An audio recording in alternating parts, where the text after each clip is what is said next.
Hello everybody, तो मैं आया था अपनी गाड़ी ठीक करवाने के लिए। यहाँ पर मुझे बहुत क्यूट से बच्चे मिले 12th के। हाय कर दो भाई। हाय। आप भी आओ, आपके भी 12th के हैं ना?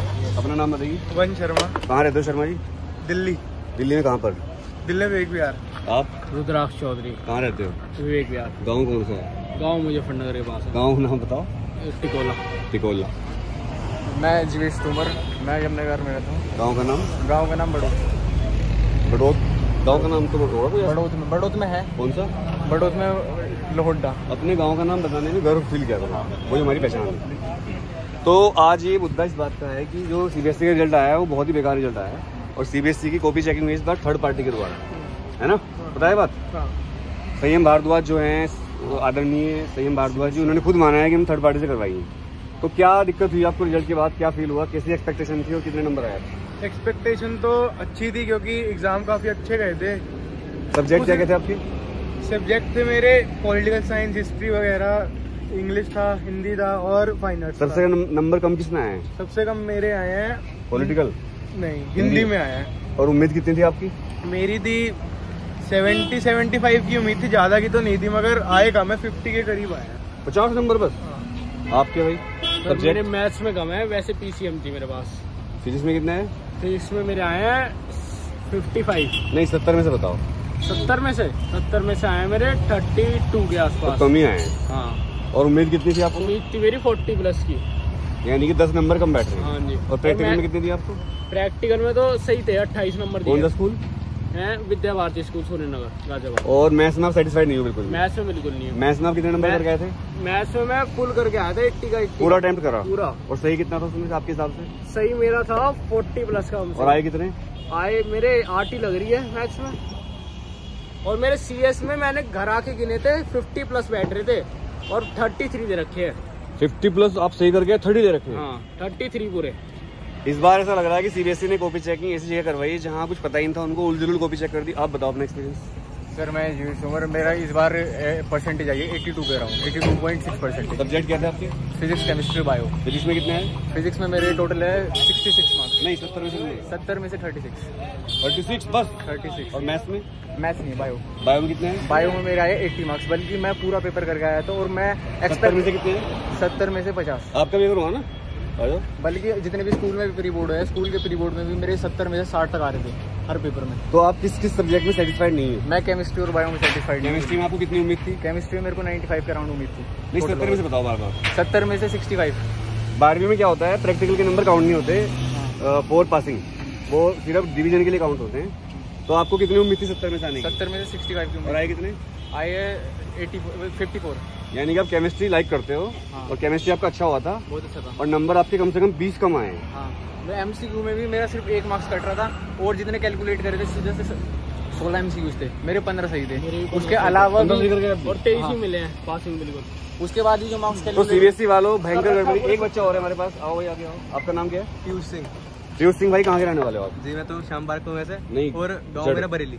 बरेली में कौन सा गाँव? जी अभयपुर। बरेली प्रियंका चोपड़ा वाला? हाँ जी, हाँ जी, है ना? झुमका गिरा रे बरेली के बाजार में वही। वही। किस सब्जेक्ट क्या थे आपके? मेरे पीसीबी था। और नंबर बताइए अपने 70 में से। 70 में से फिजिक्स में 24, फिजिक्स में 23, केमिस्ट्री में 24 और बायो में 27 और इंग्लिश में तो काफी कम नंबर है ये तो। हाँ जी, काफी। पेरेंट्स तो गुस्सा होगा बहुत।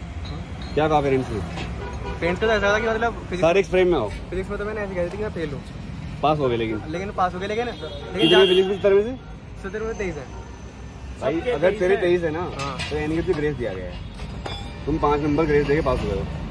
18 नंबर थे आपके मतलब, क्योंकि मेरी कॉपी चेक करो, मुझे पता है। वो ठीक है, 23 है। वो तो ठीक है, सबके 23 है पूरे स्कूल में। इसको हटाओ। अगर तुम्हारे फिजिक्स में किसी सब्जेक्ट में 23, 24 है, 25 है, तो तुम्हें ग्रेस मिला। अगर चलो फिजिक्स को हटाओ। थर्ड पार्टी चेकिंग का क्या मतलब? थर्ड पार्टी का मतलब सीबीएसई ने एक एजेंसी हायर करी। मैं सीबीएसई हूँ, मैंने आपसे कहा तोमर साहब मेरी कॉपी चेक करवा दो, पैसे ले लो, जैसे ठेका देते हैं। हाँ। वो है, खुद नहीं बैठी सीबीएसई वहाँ। आपने मकान बनवाया, ठेका दे दिया, आप गए ही नहीं वहाँ। मैंने गाड़ी छोड़ दी इनके पास, मैं चला गया घर, इन्होंने कुछ भी कर दिया उसके अंदर। ये मतलब है इसका। ये मिस्त्री हैं, आप अपनी गाड़ी ठीक करवा रहे हो, यहीं खड़े हो, अब कुछ नहीं कर सकते, गड़बड़ी है। आप छोड़ के ले जाओ, एक पार्ट चेंज कर देंगे। जब सीबीएसई अपनी गलती एडमिट कर रही है कि हमारी सीबीएसई चेकिंग में गलती, सीबीएसई ने गलती एडमिट नहीं करी, इसलिए हमने थर्ड पार्टी से करवाई है। हाँ। गलती नहीं करवाई है, नहीं मान रहे हो? पर वो कह रहे हैं ना मार्क्स की बहुत कंप्लेंट आ रही है इस बार। वो कह रहे हैं बच्चों ने कुछ किया ही नहीं, ये कह रहे हो। तो सब बच्चों ने कुछ नहीं करा, यही तो मुद्दा है, इसी के लिए लोग जा रहे हैं कोर्ट में। मतलब बहुत सारे पेरेंट्स कोर्ट में जाने की तैयारी कर रहे हैं, क्योंकि हम तो जान सकते हैं, हम तो टीचर हैं। आपके पेरेंट्स से आप जा सकते हैं, कोर्ट कहेगा पार्टी को लाओ। चलो फिजिक्स में तो मान मिले तो 23 नंबर फिर सेट 3 था, है ना। और चलो मेरे केमिस्ट्री सेट 3 का बच्चा मिल गया भाई। अच्छा आपका भी? मेरी सिंपैथी आपके साथ है, सेट 3 वाले। अच्छा आरटी किस चीज में है? किस मैथ्स। आप तो इम्प्रूवमेंट दे दो, क्योंकि नंबर बहुत कम है। आरटी और मैथ्स में ये बेड़ा पार बैच चल रहा है मेरा जून तक, उसको आप ज्वाइन कर सकते हो। 20 तारीख से स्टार्ट होगा, उसमें आपके नंबर बढ़ जाएंगे। सीबीएसई को क्या कहना चाहते हो? संदेश कोई एज ए स्टूडेंट? सीबीएसई को यही कहना चाहते हैं, अगले बच्चे जो अगले साल नेक्स्ट ईयर आएंगे उनके साथ तो मत करना ये। आप क्या कहना चाहते हो सीबीएसई? हर साल कुछ ना कुछ दिक्कत आ रही है कि पिछले मैं हर बार, इस बार तो सारे पेपर हार्ड आ रहे हैं, तो थोड़ा अगली बार थोड़ा बच्चों को लीनियंसी दिखाई जाए, उनपे चेकिंग में भी और थोड़ा पेपर में भी। ये बैच सबसे अनलकी बैच है सीबीएसई की हिस्ट्री का। 10 साल मुझे हो गए, तुमसे अनलकी बैच कोई नहीं है। आप क्या कहोगे सीबीएसई के? अगर ह्यूमैनिटीज लेकर भी इतना टफ पेपर आ रहा है तो भाई ने ह्यूमैनिटीज ली थी मजा करने के लिए, हालत देख लो क्या हो रही है भाई। अच्छा तो भाई 60% पीसीएम में नहीं इम्प्रूवमेंट दे देना अगले साल। अगले साल अभी एडमिशन ले लो, मार्च में इम्प्रूवमेंट होगा, दे देना। उसमें क्या है, 1 साल तो जाना ही, 5 महीने बचे। इम्प्रूवमेंट का फॉर्म भर दो। जो बच्चे 12th में आएंगे उनको क्या सलाह दोगे? 11th और 12th वालों को एज ए सीनियर, उधर देख के बोलो। सर 12th वाले को तो यही सलाह देंगे कि अपना स्टार्टिंग से अपनी कोर्स की तैयारी करना, किसी भी एक सब्जेक्ट में मत छोड़ना, वरना बाकी लास्ट में तो दिक्कत होती है, हैंडल होता नहीं है। आप क्या सलाह दोगे बरेली भाई? सलाह ये दूंगा कि जितना ही पढ़ लो आप, लगने आपके मतलब कि आ जाओ, आप भी आ जाओ। ये काम ही तो बड़ी बात है। हमें भी करना पड़ेगा। कुछ भी शुरुआत के महीने में जैसे आपकी चल रही पढ़ाई, उस पर अपना फोकस करो, और लास्ट के टाइम में ज्यादा हमारा की सैंपल पेपर करते रहो, कि जैसे जितना भी हो रहा करो, बस जो भी हो रहा सब करो। आप क्या सलाह दोगे? मैं तो ये कहना चाहूंगा, ये ह्यूमैनिटीज का बच्चा है, सबसे हैंडसम लड़का है यहाँ पर। ये क्या सलाह दोगे? शम्मी कपूर शक्ल मिलती है। मैं ये कहना चाहूंगा ह्यूमैनिटीज को हल्के मत लो। क्यों? बहुत मुश्किल पेपर बनाते हैं। हाँ ये बात सच है, ह्यूमैनिटीज के पेपर बहुत हार्ड है। ये मत सोचना कि तुम मौज करोगे, हिस्ट्री हार्ड है। हाँ बहुत हार्ड आया था भाई। गलत बात है तेरी। आप क्या सलाह दोगे? कुछ पढ़ना मत पढ़ना, मैथ जरूर पढ़ना। मैथ्स, फिजिक्स में पढ़ेगा और फिजिक्स एक बार को फिजिक्स में नंबर लग सकते हैं। Physics laughing in the corner. Maths में नहीं लग सकते सर। मैथ्स में ये बात सच है। फिजिक्स में एक बार को ग्रेस लग सकते हैं, मैथ्स में नहीं लग सकते।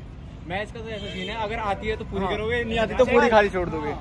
तुम्हारी एज के बच्चों के सबसे बड़े 3 डिस्ट्रैक्शन होता है, जो नहीं डिस्ट्रैक्शन ओपनली फोन या फोन मुझे लगा फोन बोल रहे हो, वो भी एक बड़ी प्रॉब्लम है। आप बताओ भाई तुम्हार। सर डिस्ट्रैक्शन तो मेन तो फोन है। फोन में तो कुछ भी चला लो, सब कुछ है।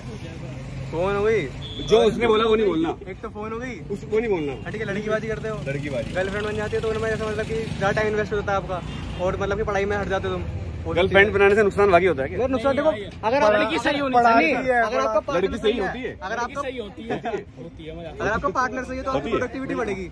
अगर आपका पार्टनर सही है तो प्रोडक्टिविटी बढ़ेगी पढ़ाई वगैरह में। लेकिन अगर ऐसी मिल गया कोई, ये फैक्ट है, ये बहुत बड़ी बात मैं कह रहा हूँ मेरी है, और उसने मेरी मदद करी है रिजल्ट के टाइम में। तुम्हारी छोटी है वो तुमसे बड़ी है, मेरी क्लास के कॉमर्स में बिल्कुल। अगर सही लड़की मिल जाए तो ये बात सच है कि वो तुम्हें ऊपर उठा देगी, उठा देगी, लूजर से टॉपर बना देगी। फैक्ट है, क्योंकि वो शक्ति है। और क्या, वो तुम्हें बर्बाद भी कर सकती है, लक्ष्मी होती है, लक्ष्मी है वो, पर वो फिर खतरनाक रूप में। एक बात बताओ सर, वो कह देगी कि पढ़ना है इस टाइम, तो तुम किससे बात करोगे? किससे बात करोगे? वही कि पढ़ना ही है इस टाइम तो। और लड़की का कहा हुआ मोटिवेशन से बड़ा कोई मोटिवेशन नहीं होता, मानते हो इस बात को? तो एक बार सबको ऑल द बेस्ट बोल दो भाई। ऑल द बेस्ट भाई, सबको ऑल द बेस्ट। बहुत अच्छी वीडियो बनी, थैंक यू वेरी मच। और मेरी तरफ से तुम सारों का आशीर्वाद। Thank you sir. लेकिन ड्राइविंग ध्यान से करना, सीट बेल्ट लगा के। हाँ जी सर। और जब डीएल अभी 18 साल के नहीं हो कोई, 12वीं के बाद कैसा फील हो रहा है? 12वीं मजा आ रहा है सर, खुला खुला फील हो रहा है। बल्कि मजे तो सर हमने 12वीं में लिए, हमारी पूरी स्कूल का सबसे बेस्ट स्ट्रीम थी साइंस में, देखे जिसमें सबसे मजे काटे हैं।